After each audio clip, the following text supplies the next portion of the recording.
യഥാർത്ഥത്തിൽ ഒരു മുസ്ലിമിന്റെ ഐഡന്റിറ്റി എന്ന് പറയുന്നത് സലാം പറഞ്ഞാൽ ഉച്ചത്തിൽ മടക്കലാണ്, പതുക്കെ മടക്കലല്ല. പതുക്കെ പറയുക എന്നുള്ളത് മൊത്തത്തിൽ ഇസ്ലാമിക സമൂഹത്തിന്റെ മനസ്സുകളിൽ രൂഢമൂലമായ ഒരു ആധുനിക അപകർഷത ബോധത്തിന്റെ അടയാളമാണ്. പലപ്പോഴും മുസ്ലിമാണ് എന്ന് നാം തിരിച്ചറിയുന്ന അടയാളങ്ങളെ അന്തർമുഖമാക്കി വെക്കുക എന്നുള്ളത് ആധുനിക ലോകത്ത് ബാധിച്ച മുസ്ലിം സമൂഹത്തിന് പൊതുവായി ബാധിച്ച ഒരു അപകർഷതാ ബോധത്തിന്റെ അനന്തരഫലമാണ്. ഞാനൊരു മുസ്ലിമാണ് എന്ന് തിരിച്ചറിയുന്ന ഐഡന്റിറ്റികളെ അന്തർധാരയിലേക്ക് കൊണ്ടുവരിക. സലാം പറഞ്ഞാൽ മടക്കുക, ഒരാളെ കണ്ടാൽ സലാം പറയുക, താടി നന്നായി മനോഹരമായി വെക്കുക, വെള്ള നല്ല വസ്ത്രം ധരിക്കുക, തൊപ്പി ധരിക്കുക, നിസ്കാര തഴമ്പുണ്ടാവുക, ഇതൊക്കെ ഒരു മുസ്ലിമിനെ ഭാഗ്യമായി ഇവൻ മുസ്ലിമാണ് എന്ന് തിരിച്ചറിയുന്ന ഒരു അടയാളമാണ്. ആ അടയാളങ്ങളെ ആധുനിക ലോകത്തിൽ ഇസ്ലാമിക സമൂഹത്തെ ആഴത്തിൽ ബാധിച്ച ഒരു വലിയ അപകർഷതാബോധത്തിന്റെ ബഹിർസ്ഫുരണങ്ങളാണ് ഇതിനൊക്കെ മറച്ചു വെക്കുക എന്നത് ഭംഗ്യന്തരേണ ഞാൻ എന്റെ പ്രിയപ്പെട്ട സമൂഹത്തോട് ഓർമ്മിപ്പിക്കുകയാണ്. അള്ളാഹു നമ്മെ എല്ലാവരെയും മുസ്ലിമായി ജീവിപ്പിക്കുകയും അവസാനം മുസ്ലിമായി മരിക്കുകയും ചെയ്യുന്ന മുത്തഖീങ്ങളിൽ അള്ളാഹു നാം ഏവരെയും ഉൾപ്പെടുത്തി അനുഗ്രഹിക്കുമാറാകട്ടെ. ആമീൻ പറയും.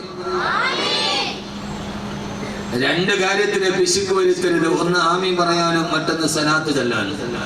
ഇത് രണ്ടുമില്ലെങ്കിൽ പിന്നെ നമ്മൾ ഒരു സർക്കസ് അഭ്യാസിയുടെ മെയ്വഴക്കത്തെ അത്ഭുത പരതന്ത്രരായി നോക്കി നിൽക്കുന്ന നയന വിരുന്ന് ആസ്വദിച്ചിട്ട് പോകുന്ന ഒരു അനുവാചക സമൂഹത്തിനെ പോലെ നാമുമായി തീരുകയുള്ളൂ. ഇതൊരു ആത്മീയതയുടെ സദസ്സാകണമെങ്കിൽ അതിന് ആത്മീയതയുടെ അടയാളങ്ങളിലോട്ട് കടക്കണം. അള്ളാഹു നാം ഏവരെയും അങ്ങനെ ആക്കി തീർക്കുമാറാകട്ടെ. അള്ളാഹു അങ്ങനെ ആക്കി തീർക്കുമാറാകട്ടെ. ഞാൻ ആമുഖങ്ങളൊന്നും ഇല്ലാതെ എന്റെ പതിവ് ശൈലിയിൽ നിന്ന് മാറി കിട്ടിയ സമയം പരമാവധി പ്രയോജനപ്പെടുത്താൻ ആഗ്രഹിക്കുകയാണ്. അള്ളാഹു നമ്മുടെ ഹൃദയത്തിൽ എല്ലാവിധ ബോധവും നൽകട്ടെ.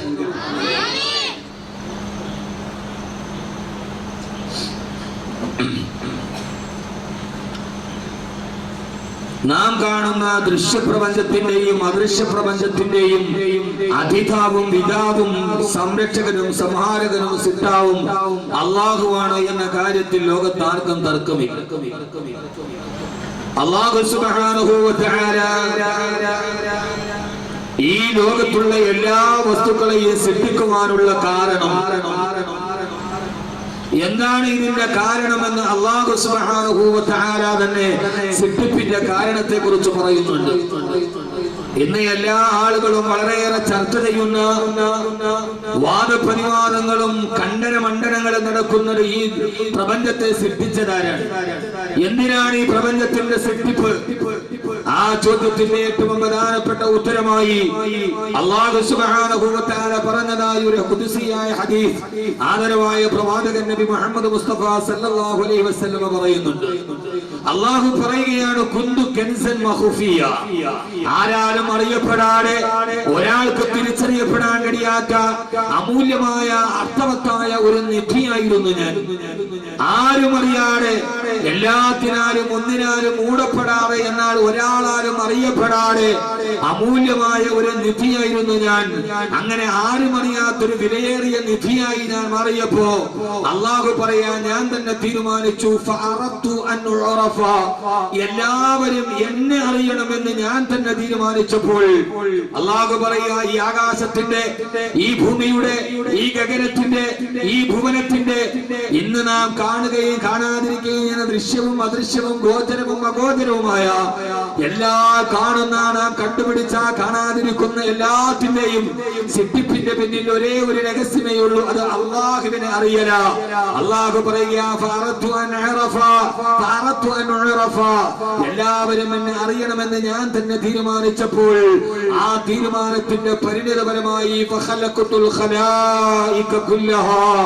ഇന്ന് നിങ്ങൾ കാണുന്ന എല്ലാത്തിനെയും ഞാൻ സൃഷ്ടിച്ചത് എല്ലാവരും എന്നെ അറിയണമെന്ന ഒരേ ഒരു തീരുമാനത്തിന്റെ അടിസ്ഥാനത്തിലാണ് എന്ന് അല്ലാഹു സുബ്ഹാനഹു വ തആല നമ്മോട് പറയുമ്പോൾ ആദ്യമായി നാം ചിന്തിക്കേണ്ടത്, നമ്മുടെ ഹൃദയാന്തരത്തിലോട്ട് കടന്നു വരേണ്ട പരമപ്രധാനമായ ഒരു ചിന്ത, ആകാശത്തെ അല്ലാഹു സൃഷ്ടിച്ചത് ഭൂമിയുടെ മേലാപ്പായിട്ടല്ല, ആകാശത്തിന്റെ തിരുമാറിലായി അല്ലാഹു സുബ്ഹാനഹു വ തആല സൂര്യനെ സൃഷ്ടിച്ചത് ഈ പ്രപഞ്ച ലോകത്തിന് പകല് നൽകാനാണ് എന്ന് നാം തെറ്റിദ്ധരിച്ചുവെങ്കിൽ അതൊരു വെറും ഒരു തെറ്റിദ്ധാരണ മാത്രമാണ്.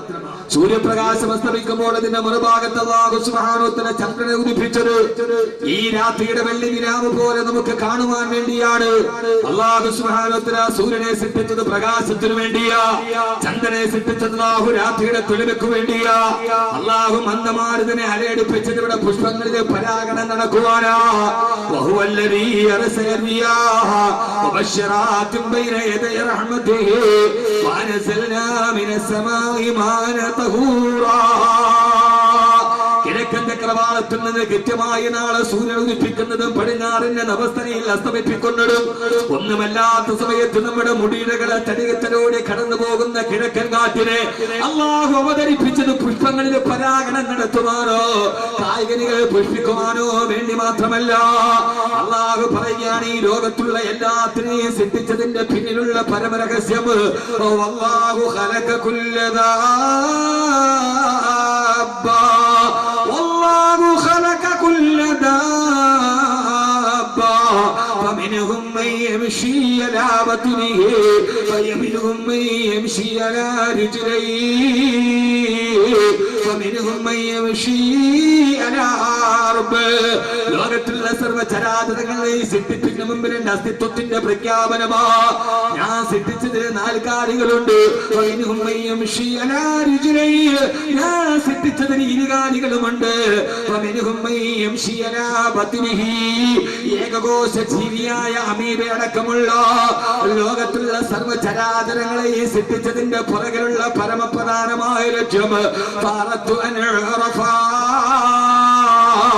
അള്ളാഹുവിനെ അറിയുവാന്, പടച്ചറപ്പിനെ എല്ലാവരും തിരിച്ചറിയണമെന്ന് അള്ളാഹ്ക്ക് തന്നെ തോന്നിയപ്പോ അതിനു വേണ്ടിയാണ്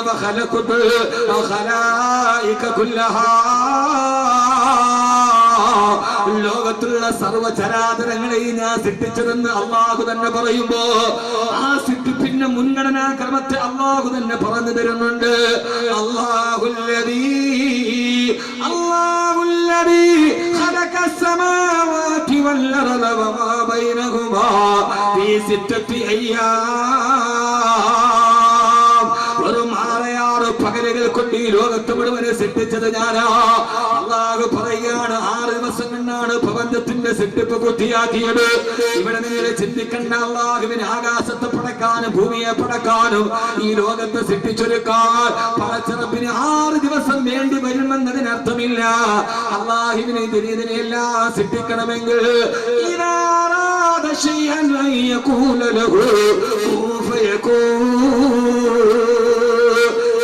പ്രപഞ്ചത്തെ മുഴുവന് കുന്നെന്ന് പറയുന്ന ഇറാദത്തിന്റെ 2 അക്ഷരത്തിന്റെ ഉള്ളിൽ സൃഷ്ടിക്കാൻ കഴിയുന്ന അല്ലാഹു പറയാ, അതിന് 2 അക്ഷരം പോലും വേണ്ട. ഇതാറാകാവൻ ഉദ്ദേശിച്ചു കഴിഞ്ഞാൽ ഞങ്ങളുടെ ആയിത്തീരുകയാ ഒരു ക്ഷിപ്രസാധ്യമായി നടത്തപ്പെടുന്ന ഒരു കർമ്മമാണെന്നിരിക്കെ അല്ലാഹു പറയാണ്, 6 ദിവസം കൊണ്ടാണ് പ്രപഞ്ചത്തെ ഞാൻ സൃഷ്ടിച്ചത്. ആദ്യമായിട്ട് അല്ലാഹു മലക്കുകളെ പടച്ച് ആകാശത്തെ സൃഷ്ടിച്ച് ഭൂമിയെ സൃഷ്ടിച്ചു.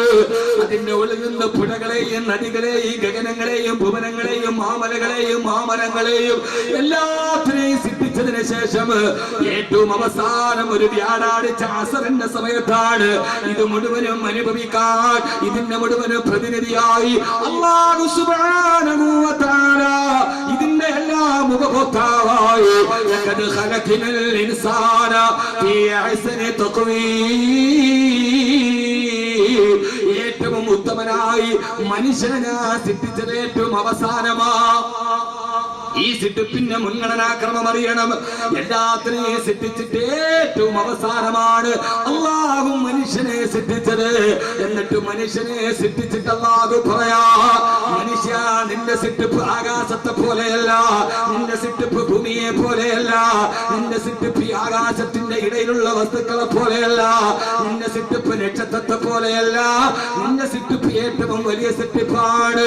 ലഖൽഖുസ് സമാവാതി വൽ അർദ് അക്ബറു മിൻ ഖൽഖിന്നാർ. ഏറ്റവും വലിയ ബൃഹത്തായ സിട്ടിപ്പ് മനുഷ്യ നിനക്ക് നൽകുമ്പോ എല്ലാത്തിനെയും സിട്ടിച്ചതുപോലെയല്ല നിന്നെ ഞാൻ സിട്ടിച്ചത്. അഫഹസിബ്തും അന്നമാ ഖലഖനാകും അബഥാ അഫഹസിബ്തും അന്നമാ ഖലഖനാകും അബഥാ. വെറുതെ ഒരു കളിതമാശയായി വെറുതെ ഇതെല്ലാം അനുഭവിച്ചിട്ട് ഭൂമിയിൽ പോയി സുഖിച്ച് ജീവിക്കാനാണ് നിന്നെ ഞാൻ സിട്ടിക്കുന്ന ഭാവിക്കുന്നുവോ മനുഷ്യ? ഇല്ല ഇല്ല, വെറുതെ ഒരു വിനോദത്തിനു വേണ്ടിയല്ല നിന്നെ ഞാൻ സിട്ടിച്ചത്. നിന്നെ ഈ ലോകത്തിന്റെ മുമ്പിൽ സിട്ടിച്ചതിന് ശേഷം ഒരു വലിയ നിരീക്ഷണ വലയത്തെ നിന്റെ മുമ്പിൽ ഏർപ്പെടുത്തിയിട്ട് ഭൂമിയിലേക്ക് നിന്നെ ഞാൻ ജീവിക്കാൻ വിട്ടതാണ്. അവസാനം അന്നക്കും ഇലൈനാ ലാ ആ നിരീക്ഷണ വലയത്തിന്റെ ഉള്ളിലിരുന്നിട്ട് ജീവിച്ചിട്ട് എന്റെ അടുക്കലേക്ക് തന്നെ തിരിച്ചു വരേണ്ട ഒരു സിട്ടിപ്പാണ് നിനക്ക് ഞാൻ വെച്ചിരിക്കുന്നതെന്ന് അല്ലാഹുവിന്റെ വിശുദ്ധ ഖുർആൻ. അല്ലാഹു സുബ്ഹാനഹു വ തആല എല്ലാ സിട്ടിപ്പും പോലെയല്ല മനുഷ്യന്റെ സിട്ടിപ്പിനെ വെച്ചിരിക്കുന്നത്. മനുഷ്യന്റെ സിട്ടിപ്പിനൊരു പ്രത്യേകതയുണ്ട്. ആകാശത്തെ സിട്ടിക്കുമ്പോഴോ ഭൂമിയെ സിട്ടിക്കുമ്പോഴോ മലക്കുകളെ സിട്ടിക്കുമ്പോഴോ ആ ഒരു ശൈലി അല്ലാഹു സ്വീകരിച്ചിട്ടില്ല. എല്ലാം കഴിഞ്ഞിട്ടൊരു വ്യാഴാഴ്ച അസറിന്റെ സമയത്താണ് അല്ലാഹു മനുഷ്യനെ ഏറ്റവും അവസാനം പടച്ചത്. എന്നിട്ട് പറഞ്ഞു ഹുവല്ലദീ ഖലഖലക്കും മാ ഫിൽ അർദി ജമീഅ. ഇപ്പൊ നീ കാണുന്നത് മുഴുവൻ നിനക്ക് വേണ്ടിയാണ്. പക്ഷെ നിനക്കൊരു പ്രത്യേകതയുണ്ട്. നിന്നെ ഞാൻ ഇനി ഭൂമിയിലേക്ക് പറഞ്ഞു വിടാം. സ്വർഗത്തിൽ നിന്ന് പിന്നെ ഭൂമിയിലേക്ക് വന്നു. ആ ഭൂമിയിലേക്ക് നിന്നെ ഞാൻ വിടുമ്പോൾ നിന്നെ വെറുതെ അങ്ങ് കളിതമാശയ്ക്ക് വിട്ടതല്ല ഞാൻ. അഫഹസിബ്തും അന്നമാ ഖലഖനാകും അബഥാ. നിന്നെ ഞാൻ വെറുതെ വിനോദത്തിന് സൃഷ്ടിച്ചതാണോ എന്ന് ആയത്ത് കാക്കാത്ത ഒരു മുത്തക്കീങ്ങൾ ഉണ്ടാവില്ല. വെള്ളിയാഴ്ച പള്ളിയിൽ പോയ ഏതൊരാളും പള്ളിക്കലെ കത്തി ഒരിക്കലെങ്കിലും പിരിഞ്ഞു പോണതിന് മുമ്പ് ഈ ആയത്ത് ഓതിയിട്ടുണ്ടാവും. ഇനി വെള്ളിയാഴ്ചയും പോകാത്ത ആളുകൾ ഉണ്ടെങ്കിൽ അത് കേൾക്കാത്ത ആളുകളുണ്ട്. വെള്ളിയാഴ്ച പോകാത്ത ആളുകൾ ഉണ്ടാവാം. നമ്മുടെയൊക്കെ നാട്ടിൽ റമദാനിലെ ആദ്യത്തെ വെള്ളിയാഴ്ച മലയാള മനോരമയിലും മാതൃഭൂമിയിലൊക്കെ പത്രത്തിലൊരു ഫോട്ടോ കാണാം. റമദാനിലെ ആദ്യത്തെ വെള്ളിയാഴ്ചയിൽ കോട്ടയം പള്ളിയിൽ അല്ലെങ്കിൽ കങ്ങടപ്പള്ളിയിൽ അല്ലെങ്കിൽ കോട്ടയം ജുമാ മസ്ജിദിൽ വിശ്വാസികൾ ജുമയ്ക്ക് തടിച്ചുകൂടിയപ്പോൾ ഒരു ഫോട്ടോ കാണും. പള്ളിയിൽ ആളുകൾ കൊള്ളാതെ റോഡിൽ നിസ്കരിക്കണ ഫോട്ടോ. അത് കാണുമ്പോൾ നമ്മൾ രാവിലെ പത്രം എടുത്തിട്ട് പറയുക, എന്താ ഇത്? വെള്ളിയാഴ്ചയിൽ വിശ്വാസികൾ, റമദാനിലെ ആദ്യത്തെ വെള്ളിയാഴ്ചയിൽ വിശ്വാസികൾ കരകവിഞ്ഞൊഴുകിയപ്പോ അപ്പോ MC റോഡിന്റെ ഫ്രണ്ടിലൊക്കെ കോട്ടയത്ത് ആളുകൾ ജുമാ നിസ്കരിക്കുക. നമ്മൾ വലിയ അഭിമാനത്തോടെ പറയും എന്താ നമ്മുടെയൊക്കെ ഈമാന്റെ പവർ. പക്ഷെ ആ ചിത്രം നമ്മളോട് പറയുന്ന ഒരു വരികൾക്കിടയിൽ ഒരു സന്ദേശം. അതിന്റെ അർത്ഥം എന്താ? റമദാനിലെ ആദ്യത്തെ വെള്ളിയാഴ്ചയിൽ റോഡിലും ആളുകൾ നിസ്കരിച്ചു എന്ന് പറഞ്ഞാൽ അതിന്റെ അർത്ഥം അപ്പൊ റമദാൻ അല്ലാത്ത വെള്ളിയാഴ്ചയിൽ പള്ളിയിൽ വരാത്ത ഒത്തിരി മുത്തക്കീങ്ങൾ ആ മഹലിൽ ഉണ്ടെന്നല്ലേ എന്റെ അർത്ഥം. അവിടെയുള്ള മുഴുവൻ ആളുകളും എല്ലാ ജുമയ്ക്കും വന്നാൽ എല്ലാ ജുമയും റോഡിലല്ലേ നിസ്കരിക്കേണ്ടത്. അപ്പൊ റമദാനിൽ അല്ലാത്ത വെള്ളിയാഴ്ചകളിൽ പള്ളിയിൽ കയറാത്ത ആളുകൾ ആ മഹലിൽ ഉണ്ട് എന്നാണ് ആ ചിത്രം നമ്മളോട് പറഞ്ഞു തരിക. അല്ലാതെ അത് നമ്മുടെ അഭിമാനമല്ല. വെള്ളിയാഴ്ച പള്ളിയിൽ പോയി ആയത്ത് കേട്ടിട്ടുണ്ടാവും, അഫഹസിബ്തും അന്നമാ ഖലഖനാകും അബഥാ. വെറുതെ നിന്നെ സൃഷ്ടിച്ചതാണോ എന്നാണോ കരുതിയത്? എന്താ ചോദ്യത്തിന്റെ അർത്ഥം? ആ ചോദ്യത്തിന്റെ അർത്ഥം ആകാശത്തെയും ഭൂമിയെയും മലക്കുകളെയും സൃഷ്ടിച്ചതുപോലെ ഞാൻ നിന്നെ സൃഷ്ടിച്ചിട്ട് വെറുതെ വിട്ടിരിക്കുകയല്ല. നിനക്കൊരു വലിയ നിരീക്ഷണ വലയത്തിലാണ് നീ. നമ്മളൊക്കെ കേൾക്കാറില്ലേ, ഒളിക്യാമറയിൽ രാഷ്ട്രീയ നേതാവിന്റെ ഉപജാപങ്ങൾ പിടിച്ചു കൈക്കൂലി കൊടുക്കുന്നത് തെഹൽക്കയുടെ ക്യാമറയിലൂടെ ഇന്ത്യയിൽ തുടങ്ങിയ ചാരപ്രവർത്തനങ്ങൾ. പോക്കറ്റിൽ പോലും പേനയിൽ പോലും ഒളിക്യാമറ. എന്തിനേറെ പെണ്ണുങ്ങളുടെ മൂത്രപ്പരയിൽ പോലും ക്യാമറ ഫിറ്റ് ചെയ്യുന്ന ഈ അടുത്ത സമയത്ത് ഒരു ബിരുദൻ മാളിൽ ഷൂസിലാണ് ക്യാമറ വെച്ചിട്ട് നടന്നുപോയത്. എവിടെയും ഒളിക്യാമറകൾ. അള്ളാഹു പറയാൻ ലോകത്തിൽ ഏതൊരു ഒളി ക്യാമറയും വെല്ലുന്ന ഒരു വലിയ നിരീക്ഷണ വലയം നിന്റെ ചുറ്റും ഓരോരുത്തരും ഈ ചുറ്റത്തൊരു നിരീക്ഷണ വലയം നൽകിയിട്ടാണ് ഞാൻ നിന്നെ ഭൂമിയിലേക്ക് പറഞ്ഞു വിട്ടത്. നീ നിരീക്ഷണത്തിലാണ്. ഞാൻ എന്റെ വിഷയത്തിലോട്ട് കടക്കാൻ നാം നിരീക്ഷണത്തിലാണ്. എന്താ നമ്മുടെ നിരീക്ഷണ വലയം? നമ്മൾ എന്താ കരുതിയത്? ഓരോരുത്തരുടെയും, എന്റെയും നിങ്ങളുടെയും ഒക്കെ ഇടയിൽ അള്ളാഹു ഒരു വലിയ നിരീക്ഷകരെ വെച്ചിട്ടുണ്ട്. തെരഞ്ഞെടുപ്പ് നിരീക്ഷകർ. തെരഞ്ഞെടുപ്പെടുക്കുമ്പോൾ നിരീക്ഷകർ വരുമല്ലോ. അനാശാസ്യകരമായ, അനാരോഗ്യകരമായ എന്തെങ്കിലും പ്രവണതകൾ തെരഞ്ഞെടുപ്പ് നടക്കുന്ന പ്രദേശങ്ങളിൽ ഉണ്ടോ എന്ന് കർശനമായി നിരീക്ഷിക്കുകയും ആ നിരീക്ഷണത്തിന് മേൽ നടപടിയെടുക്കുകയും ചെയ്യുന്ന തെരഞ്ഞെടുപ്പ് നിരീക്ഷകരെ പോലെ എനിക്കും നിങ്ങൾക്കും അള്ളാഹു കുറച്ച് നിരീക്ഷകരെ നൽകിയിട്ടുണ്ട്. ഈ ബോധം ഉണ്ടെങ്കിൽ ഒരു മനുഷ്യൻ മുത്തക്കിയോ? ആരാ നമ്മുടെ ഏറ്റവും വലിയ നിരീക്ഷകൻ? ആരാ? റഖീബ് അത്തീദ്. നമ്മുടെ ഏറ്റവും വലിയ നിരീക്ഷകൻ ആരാ? നമ്മളെപ്പോഴും മാനദണ്ഡങ്ങൾ മറികടന്നിട്ട് കാര്യങ്ങൾ പറയാറുള്ളൂ. അള്ളാഹു പറയാണ്, മനുഷ്യ നിന്നെ ഞാൻ സൃഷ്ടിച്ചെന്ന് മാത്രമല്ല, നിന്റെ ആദ്യത്തെ നിരീക്ഷകൻ ആരെന്നറിയോ? അള്ളാഹു തന്നെ പറയാതെ വെറുതെ പറയുന്നതല്ല. സൂറത്തുൽ ഖാഫ് അള്ളാഹു പറയാ, വലഖദ് ഖലഖനൽ ഇൻസാന വനഅലമു മാ തുവസ്വിസു ബിഹി നഫ്സു വലഖദ് ഖലഖനൽ ഇൻസാന. മനുഷ്യനെ സൃഷ്ടിച്ചത് ഞാനാ. ആകാശത്ത് വെച്ചോ ഭൂമിയിൽ വെച്ചോ കളിമണ്ണിന്റെ സത്തയിൽ നിന്ന് സൃഷ്ടിച്ചതിന് ശേഷം ഉമ്മാന്റെ ഗർഭാശയത്തിൽ നിന്ന് ഭൂമിയിലേക്ക് ജന്മം നൽകിയത് ഞാനാ. ആ ജന്മം നൽകിയതിനു ശേഷം ഈ ഭൂമിയിലൂടെ തോന്നിവാസത്തോടെ നടക്കാൻ നിന്നെ വെറുതെ വിട്ടതല്ല. പ്രിയപ്പെട്ട മനുഷ്യ, നിന്നെ ആദ്യം നിരീക്ഷിക്കുന്ന നിരീക്ഷകൻ ഞാനാ. റഖീബും അത്തീദും നമ്മളെ നിരീക്ഷിക്കുന്നതിന് മുമ്പ് നമ്മളെ നിരീക്ഷിക്കുന്നതാരാ? അല്ലാഹു പറയാ, വനഅലമു മാ തുവസ്വിസു ബിഹി നഫ്സു. ഏറ്റവും അടുത്തിരുന്ന്, ഏറ്റവും സമീപത്തിരുന്ന് നമ്മുടെ കർമ്മങ്ങളെ നിരീക്ഷിക്കുന്ന, നമ്മുടെ ന്യായവും അന്യായവും കണ്ടുകൊണ്ടിരിക്കുന്നതാരാ? ഒന്നാമത്തെ നിരീക്ഷകൻ മറ്റാരുമല്ല. അല്ലാഹു പറയാണത് ഞാനാണ്, ഞാനാണ്, ഞാനാണ്. വനഹ്നു അഖറബു ഇലൈഹി മിൻ ഹബ്ലിൽ വരീദ്. നിന്റെ കർമ്മനരമ്പിനേക്കാൾ അടുത്ത് ഞാൻ ഇരിക്കുകയാ. ആദ്യത്തെ നിരീക്ഷകൻ അല്ലാഹു തന്നെയാ. ഇനി കേൾക്കാനിരിക്കുന്നത് ഓരോന്നും നിന്റെ കൈവിരലുകൾ കൊണ്ട് എണ്ണം പിടിച്ചിട്ട് നമ്മുടെ ചുറ്റുഭാഗത്തുള്ള നിരീക്ഷകരെ അല്ലാഹുവിന്റെ ഖുർആന്റെ വെളിച്ചത്തിന് പരിചയപ്പെടുകയാ. അല്ലാഹു പറയുന്ന, നിന്റെ കർമ്മനരമ്പിന്റെ അടുത്തിരുന്നിട്ട് നിരീക്ഷിക്കുന്ന ഒന്നാമത്തെ നിരീക്ഷകൻ ഞാനാ. എന്റെ പ്രിയപ്പെട്ട സഹോദരങ്ങളെ, ഒന്ന് ചിന്തിച്ചു നോക്കുക. പാതിരാവിന്റെ നിശബ്ദതയിൽ ആരുമറിയാത്ത സമയത്ത് നമ്മുടെ ഹൃദയത്തിനൊരു വേദന വന്നാ, പാതിരാ സമയത്ത് നമുക്കൊരു അസ്വസ്ഥത വന്നാൽ നമ്മുടെ കൈയെടുത്ത് നീട്ടുന്ന ഭാഗത്ത് നമ്മുടെ ഭാര്യ നിൽക്കുന്നുണ്ട്. ആ ഭാര്യയെ കൈപൊക്കിയിട്ടൊന്ന് വിളിച്ചാലേ ഭാര്യ അറിയുമെങ്കിൽ തൊട്ടടുത്ത് കിടന്ന് ഉറങ്ങിക്കൊണ്ടിരിക്കുന്ന ഭാര്യ, നിന്റെ ജീവിതത്തിലോ നിന്റെ ഹൃദയത്തിനൊരു വേദന വന്നാൽ ആ സമയത്ത് ഉറങ്ങിക്കിടക്കുന്ന ശരീരത്തോട് കെട്ടിപ്പിടിച്ച് കിടക്കുന്ന ഭാര്യ നിന്റെ കൈ കണ്ണെന്ന് തോണ്ടി വിളിച്ചാലേ അവൾ അറിയുകയുള്ളൂ എങ്കിൽ അടുത്ത് കിടക്കുന്ന ഭാര്യ പോലും ഹൃദയത്തിന്റെ തത്വവികാരങ്ങൾ അറിയുന്നതിന് മുമ്പ് നിന്റെ ഹൃദയത്തിന്റെ അനക്കത്തെ അറിയുന്നതാരാ? ഭാര്യയേക്കാൾ അടുത്ത് നമ്മുടെ കൂടെ നിൽക്കുന്നതാരാ? വനഹ്നു അഖറബു ഇലൈഹി മിൻ ഹബ്ലിൽ വരീദ്.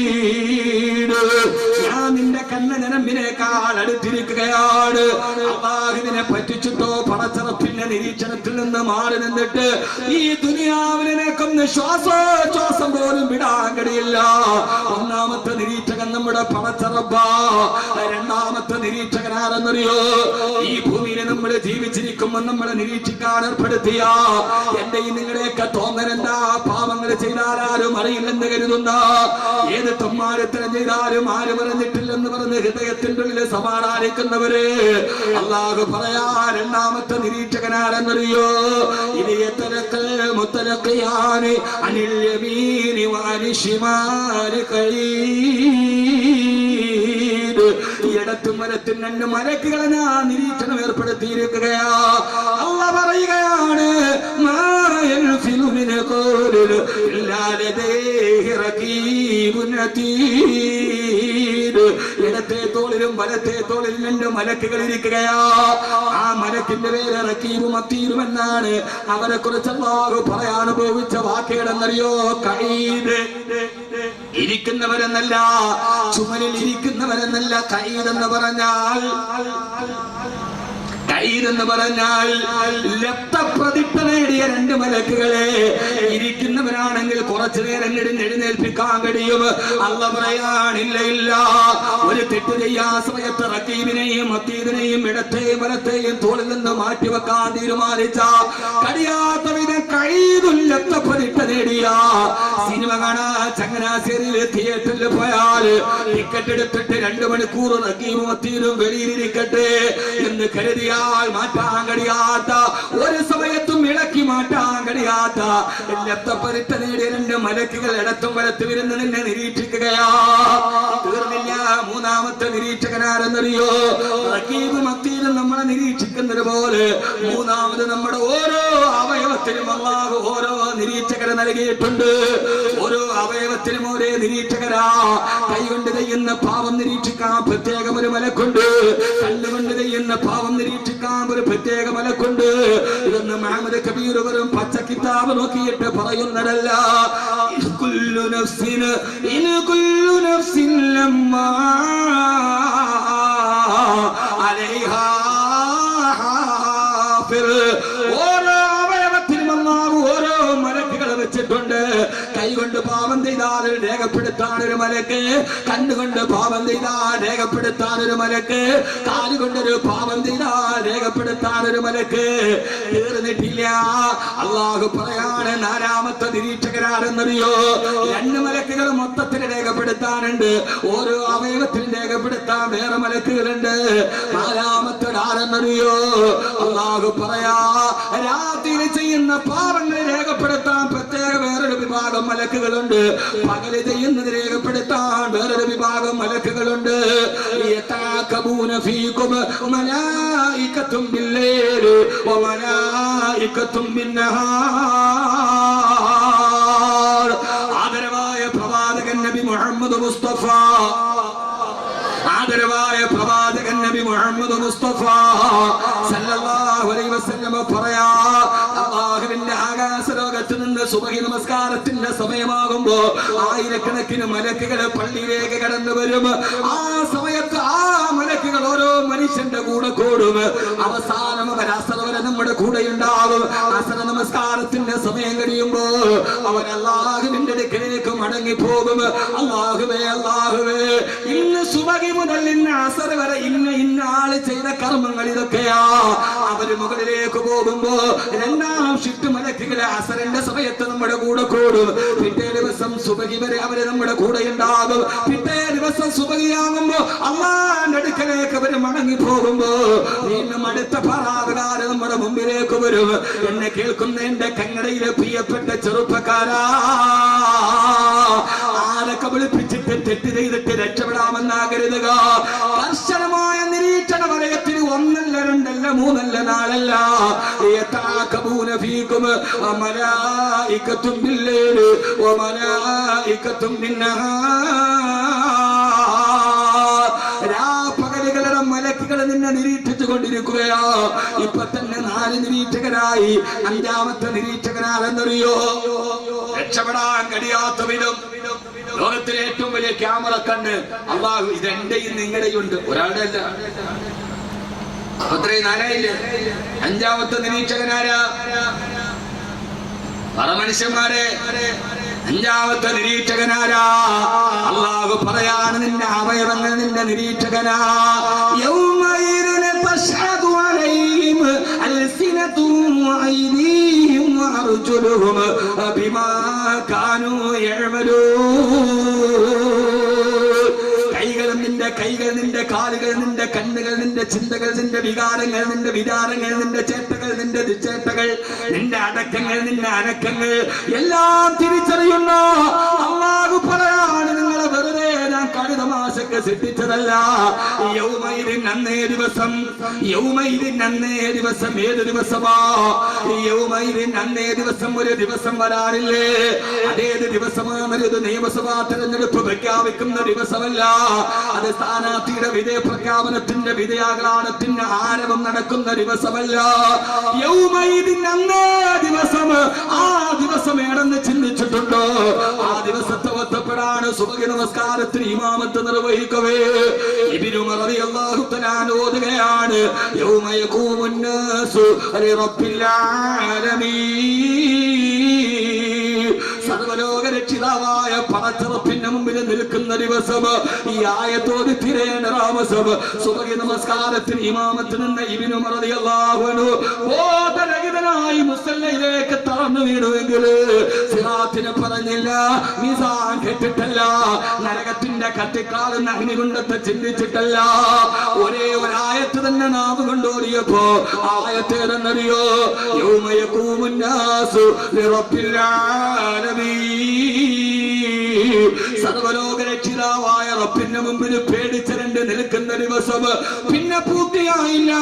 ഇബ്നു ഉമർ റളിയല്ലാഹു തആല ബോധരഹിതനായി മസ്ജിദ് നബവിയുടെ മിഹ്റാബിലേക്ക് വീണുപോയെങ്കിൽ ഒരായത്തോടിയപ്പോ ലോകചരിത്രത്തിന്റെ മഹാന്മാർ നെഞ്ചിനകന്നിട്ട് ബോധം കെട്ടുപോയ ദിവസം യൗമൈദിന് അന്നേ ദിവസം ഭയാനകരമായ ദിവസം തശ്ഹദു അലൈഹിം അൽസിനതുഹും വഅയ്ദീഹിം വഅർജുലുഹും ബിമാ കാനൂ യഅമലൂൻ.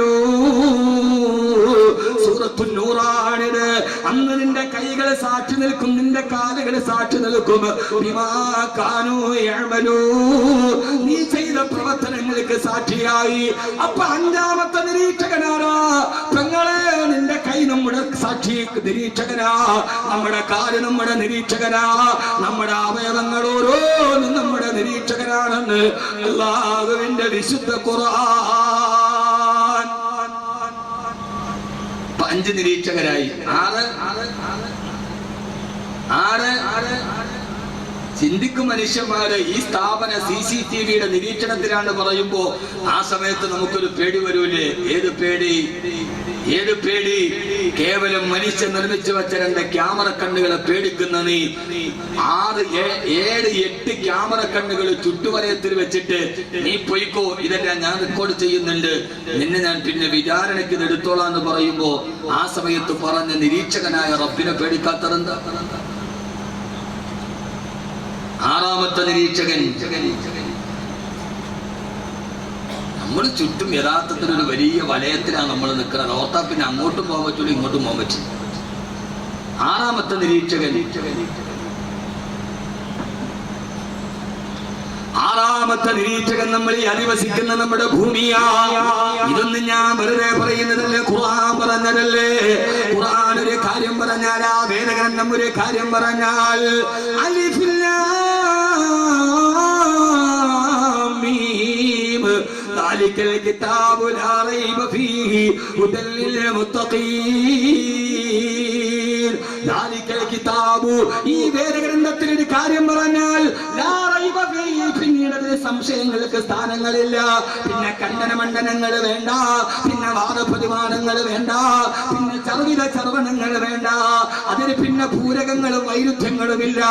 ഖുർആനിലെ കാര്യം പറഞ്ഞാൽ ലാ റൈബ ഫീഹി, അതിന് പിന്നെ സംശയത്തിന് അടിസ്ഥാനമില്ല. അല്ലാഹ് പറയാണ് യൗമൈദിൻ തുഹദ്ദിദു അഖ്ബാറഹാ, നാളെ ഈ ഭൂമി നീ ചെയ്ത കർമ്മങ്ങള് പടച്ചറപ്പിന്റെ മുമ്പിൽ വിളിച്ചു പറയുമെന്ന് അല്ലാഹുവിന്റെ വിശുദ്ധ ഖുർആൻ. വ്യഭിചരിച്ച ഭൂമി, കള്ളുകുടിച്ച ഭൂമി, ഈ ഭൂമി നാളെ അല്ലാഹുവിന്റെ മുമ്പിൽ നിരീക്ഷകന്റെ ജോലി ചെയ്യും. അപ്പൊ മൊത്തത്രയായി. നിങ്ങൾ എന്തിട്ട് മനുഷ്യന്മാരാ ചുമ്മാ അട്ടാസം കെട്ടിട്ടിരിക്കുക? നിങ്ങള് വെറുതെ ഞാൻ 2 മണിക്കൂർ വന്നിട്ടോ കൊള്ളാൻ കുഴപ്പമില്ല എന്ന് പറഞ്ഞിട്ട് കഥയില്ല. ഈ കാര്യം കൽബിലോട്ട് കയറണം. ഇത് ഖുർആനാണ്. ഖുർആൻ അല്ലാഹു അവതരിപ്പിച്ച് തന്നെ നിന്റെ ഹൃദയത്തിൽ തസ്ബീത്ത് ഉണ്ടാവാനാണ്. ഖുർആൻ അല്ലാഹു ഇറക്കിയത് ചർമ്മത്തിന്റെ മുകളിൽ പ്രകടന ഭാവം കാണിക്കാനല്ല. സൂറത്തുൽ ഫുർഖാൻ. നിങ്ങളുടെ ഹൃദയത്തിൽ തസ്ബീത്ത്, നിങ്ങളുടെ ഹൃദയത്തിൽ ഉറപ്പിക്കാനാണ്. അലാ ഖൽബിക് ലിതകൂന മിനൽ മുൻദരീൻ. സൂറത്തുൽ സുഖ്റൂഫ്. നിന്റെ ഹൃദയത്തിൽ ഇറങ്ങാനാണ് നബിയെ, അത് ഹൃദയത്തിൽ ഇറങ്ങണം. അപ്പൊ ഒന്ന് പറഞ്ഞോളി. 1ാമത്തെ നിരീക്ഷകനാരാ? പാറമനുഷ്യന്മാരെ. എന്നാലും ഇതുകൊണ്ട് കഥയുള്ളൂ. അത് പറഞ്ഞു ഞാൻ 2 മണിക്കൂർ നിർത്താതെ പറയാ. ലാസ്റ്റ് ആഖിർ ദഅ്വാന അൽഹംദുലില്ലാഹ്. അൽഹംദുലില്ലാഹ്. എന്താ പ്രസംഗം! അത് വെതറപ്പെട്ടൊരു ധൂളികളെ പോലെ പല ഭാഗത്ത് പറന്നുപോയ ചിതറിത്തെറിക്കുന്ന ചില അക്ഷരശകലങ്ങൾ എന്നതിനപ്പുറത്തേക്കൊന്നുമില്ല. നമ്മുടെ നിരീക്ഷകരെ ഇത് മുഴുവനും നമ്മുടെ ചുറ്റുമുണ്ട്, നമ്മൾ ഒറ്റയ്ക്കല്ല. അതാണല്ലോ പറഞ്ഞ വെറുതെ വിട്ടിരിക്കുന്ന കരുതിയത് നീ ഏത് തമ്മാടിത്തരവും ചെയ്തോ, ഏത് ഓൺലൈൻ പെൺവാണിഫമോ ഇനി ഓൺലൈൻ അല്ലാത്ത നടത്തിക്കോ, ഒരു പ്രശ്നവുമില്ല. കെട്ടിപ്പിടിക്കണേ കെട്ടിപ്പിടിച്ചോ, ഒന്നിച്ചിരിക്കണേ ഒന്നിച്ചിരുന്നു. ഇപ്പൊ ക്ലാസ്സിൽ ഒന്നിച്ചിരുന്നാലേ മാത്തമാറ്റിക്സ് വരും അത്ര, അങ്ങനെയൊക്കെ എത്തിയിട്ടുണ്ട് നമ്മുടെ കേരളം.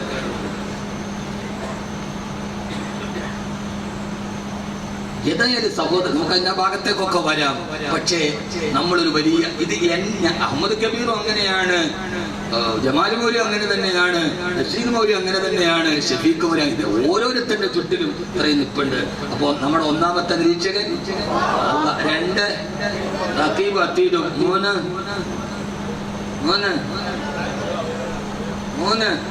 ഓരോ അവയവത്തിൽ ഓരോ നിരീക്ഷകൻ 4 രാത്രിയുടെ നിരീക്ഷിക്കാൻ പ്രത്യേക ആൾ, പകല് ചെയ്യുന്ന തമ്മാടിത്തരം നിരീക്ഷിക്കാൻ പ്രത്യേക ആൾ 5. ഇതെല്ലാം കൂടെ നോക്കാൻ വേണ്ടി മൊത്തത്തിലൊരു നിരീക്ഷകം കൂടിയാണ്. അത് പറഞ്ഞില്ല തോന്നല്ലേ, മൊത്തത്തിലൊരു നിരീക്ഷകം കൂടിയുണ്ട്. അതാരാണ്?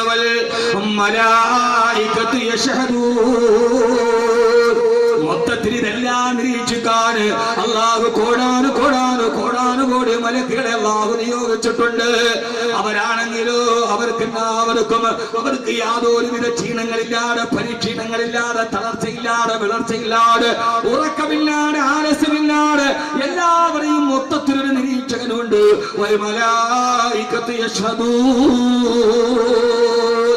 മൊത്തത്തിൽ നിരീക്ഷിക്കാൻ ഒരു മലക്കുകളുണ്ട്. അപ്പൊ 5 ആയി. 6 ഭൂമി, 7 നമ്മുടെ അവയവങ്ങൾ, നമ്മുടെ കൈയും കാലും ഒക്കെ. കൈ കൊണ്ട് ചെയ്യുന്നത് നോക്കാൻ ഒരു മലക്ക് നിരീക്ഷകനുണ്ട്, കൈ തന്നെ വേറെ നിരീക്ഷകനുണ്ട്. ഇതൊക്കെ സംസാരിക്കും.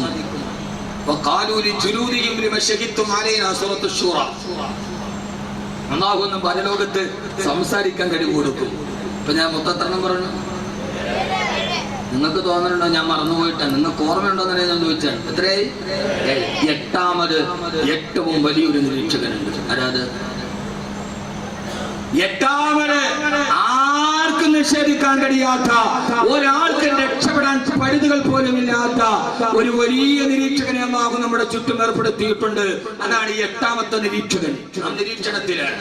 ഈ ക്യാമറ ഇപ്പൊ എന്നെ നിരീക്ഷിക്കുക, അതുപോലെ നമ്മൾ 8 പേര് ഇപ്പൊ നിരീക്ഷിച്ചുകൊണ്ടിരിക്കുക. 8ാമത് ആർക്കും നിരാകരിക്കാൻ കഴിയാത്ത, ഒരു രീതിയിലും രക്ഷപ്പെടാൻ കഴിയാത്ത ഒരു നിരീക്ഷകനുണ്ട്. അതായത്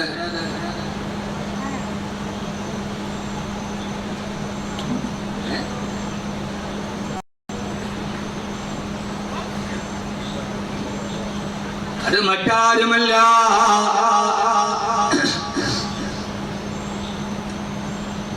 അല്ലാഹുവിന്റെ ഖുർആൻ പറയുകയാ.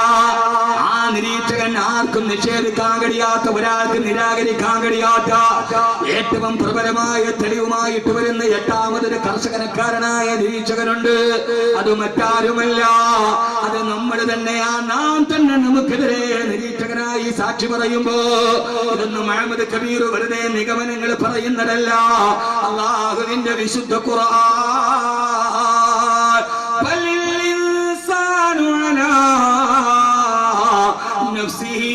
بصيرا فالإنسان على نفسه بصيرا ولو ألقى معاذيرا. ലോകത്ത് പടച്ചറപ്പിന്റെ മുമ്പിൽ വരുമ്പോ അവനവനെതിരെ അവൻ തന്നെ സാക്ഷിയാകുമെന്ന്, അവൻ തന്നെ അവനവനെ നിരീക്ഷിക്കുമെന്ന് പ്രതി തന്നെ സ്വയമേ കുറ്റം സമ്മതിച്ചാൽ പിന്നെ അതിൽ നിന്ന് രക്ഷപ്പെടാൻ എന്ത് ഫലിതാവുള്ളത്? നമ്മൾ തന്നെ പറയും, അല്ലാഹുവേ അല്ലാഹുവേ അല്ലാഹുവേ വകഫാ ബിദുനൂബി ഇബാദിഹി ഖബീറൻ ബസീറാ. അല്ലാഹു പറയുകയാണ്, കഫാ ബിനഫ്സിക യൗമ അലൈക ഹസീബാ. മനുഷ്യൻ തന്നെ സാക്ഷിയാവുകയാ. പടച്ചറപ്പിന്റെ കത്തിക്കാളുന്ന നരകം കാണുമ്പോ, അല്ലാഹുവിന്റെ കത്തിക്കാളുന്ന നരകത്തിന്റെ അഗ്നികളുടെ പാരവശ്യത കാണുമ്പോ അവൻ തന്നെ പറയും, അല്ലാഹുവേ ഞാൻ ചെയ്തതാണ് റബ്ബേ, അല്ലാഹുവേ ഞാൻ ഈ തമ്മാടിത്തരങ്ങളെ എന്തൊക്കെ ചെയ്തതാണ് എന്ന് പരലോകത്ത് പടച്ചറപ്പിന് മുമ്പിൽ അവനവൻ തന്നെ നിരീക്ഷകനായി സമ്മതപത്രം കൊടുക്കുമ്പോ എനിക്ക് നിങ്ങളോട് പറയാനുള്ളത്, നാളെ പടച്ചറപ്പിന്റെ പരലോകത്ത് നിന്നിട്ട് നമ്മുടെ ജീവിതത്തിന്റെ കർമ്മപദങ്ങൾ ഓർത്ത് വ്യസനിക്കുന്നതിന് നല്ലത് ഈ ദുനിയാവിൽ വെച്ച് തന്നെ അല്ലാഹുവേ വലിയൊരു നിരീക്ഷണ വലയത്തിലാണ് നീ എന്നെ പറഞ്ഞു വിട്ടിരിക്കുന്നത്. ഞാനൊന്ന് മിണ്ടിയാൽ, ഞാനൊന്ന് ചെയ്താൽ, ഞാനൊന്ന് ചലിച്ചാൽ അതേ സമയത്ത് റെക്കോർഡാകുന്ന ഒരു വലിയ സാക്ഷി വലയത്തിലാണ് ഞാൻ. അതുകൊണ്ട് എന്റെ റബ്ബിന് വേണ്ടി ജീവിക്കാൻ, എന്റെ പടച്ചറപ്പിന്റെ തൃപ്തിക്ക് വേണ്ടി ജീവിക്കാൻ നാളെ പടച്ചറപ്പിന്റെ പരലോകത്തിന്റെ മുമ്പിലെത്തുമ്പോ ആ പരലോകത്തിലെ നിരീക്ഷകരെ കൊണ്ട് ഏറ്റവും നല്ലത് പറയിപ്പിക്കാൻ കഴിയുന്ന ഒരു നല്ല ജീവിതം എനിക്ക് നൽകണയല്ല എന്ന ബോധത്തോടെ നമ്മുടെ ജീവിതത്തിന്റെ ഭ്രമം സംഭവിച്ചു പോയ പാദങ്ങൾക്ക് മാറ്റം വരുത്തി പടച്ചറപ്പിലേക്ക് മടങ്ങാൻ കഴിയല, ആഖിറത്തിലേക്ക് മടങ്ങാൻ കഴിയല. ഏറ്റവും നല്ല ബുദ്ധിമാനെന്ന് ഹബീബായ നബി മുഹമ്മദ് മുസ്തഫ സല്ലല്ലാഹു അലൈഹി വസല്ലമ അല്ലാഹു നമുക്കതിനെ തൗഫീഖ് നൽകുമാറാകട്ടെ. അതുകൊണ്ട് എന്ത് ചെയ്യണം? ഈ ഇത്രയും വലിയ നിരീക്ഷകരുടെ നടുവിലിരിക്കുമ്പോ ഈ നിരീക്ഷകരെല്ലാം രേഖപ്പെടുത്തുന്നുണ്ട്. നാളെ അള്ളാഹു CCTV-യിൽ റെക്കോർഡ് ചെയ്തിട്ട് പ്രതിയെ പിടിച്ചിട്ട് റിവൈൻഡ് ചെയ്ത് കാണിക്കും. നീ തന്നെ ചെയ്തതല്ലേ ഇതെന്ന് ചോദിക്കുമ്പോ പിന്നെ നിഷേധിക്കാൻ കഴിയില്ലല്ലോ. അതുകൊണ്ട് ഏറ്റവും നല്ലതെന്താ? നമ്മുടെ ജീവിതത്തെ പരലോകത്തിന്റെ നിൽപ്പാണ് വലുത് എന്ന് കരുതി ഈ ദുനിയാവിലെ നിരീക്ഷകരെ കൊണ്ട് നല്ലത് എഴുതിപ്പിക്കാൻ വേണ്ടി ശ്രമിക്കും.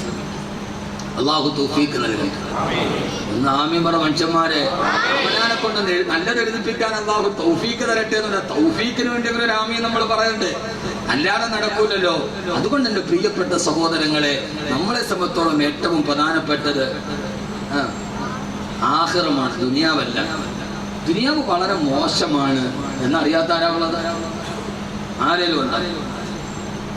ഈ ദുനിയാവ് നശ്വരമാണ് എന്നറിയാത്ത വിവരം എല്ലാവർക്കുമുണ്ട്, ബോധമാണ് കുറവ്. വിവരം വേറെ, ബോധം വേറെ.